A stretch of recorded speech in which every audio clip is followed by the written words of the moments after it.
Note the disclaimer, and remember that all of the people who supported me on Patreon got to see preview images, work in progress shots, and high resolution images of the completed custom.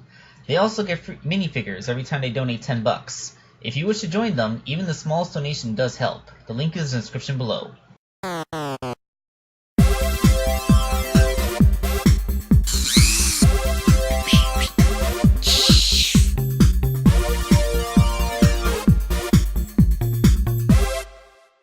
Hello out there! This is the third and final figure in the Black Blur's current commission.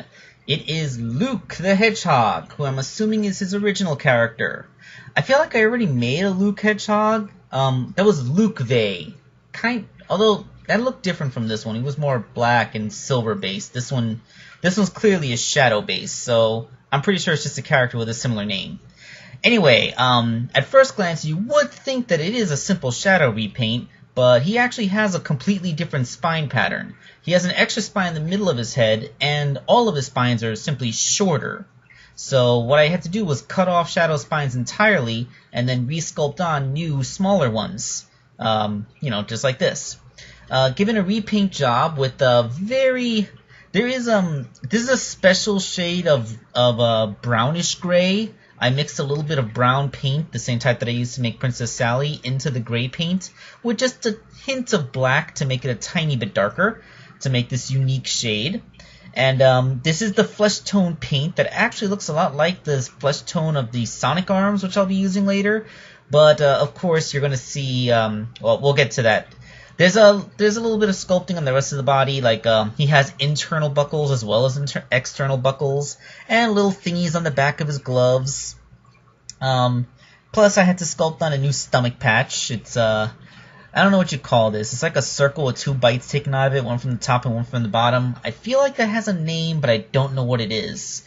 But yeah, as you can see, like with all the parts here put together, you're probably being able to tell that the stomach and the cheeks do not match the arms in color visually. But I can tell you that they actually do match when you look at them with the human eye. The camera just, there's just different properties. I just kind of realized recently that my camera is over 12 years old. I'm pretty sure newer cameras are able to pick up things that look closer to what the human eye can see, but this whole thing, I used a macro setting in the flash to get a clear photo, and it just foobars the colors. So just know that the colors match a lot closer in real life than they do in these photos. That being said, let's take a look at the completed figure. And there he is, Luke the Hedgehog, looking pretty good, except for that previously mentioned incongruity with the arm colors.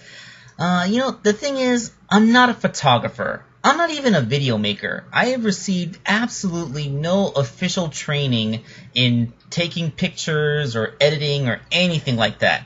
In fact, I'm using Windows Movie Maker 6.0 because I can't figure out how to use the new version of Windows Movie Maker. That's how noobish I am. It's never been a necessary part of my skill set. I'm a toy maker. I make toys. I can sculpt and I can paint. That's my tool set. I'm just bringing this up because I've been called out so many times on things that really only look the way they do because of the way the pictures are edited, and it's absolutely not a reflection of how the toys look in real life. But that's just baggage. I don't need to bring you all into that. So here is Luke with the other two figures I've made for the Black Blur. You had Alicia Nutt and Pinky Rowe.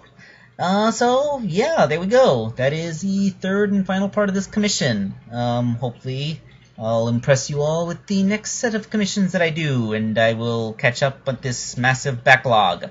I'll see you guys next time.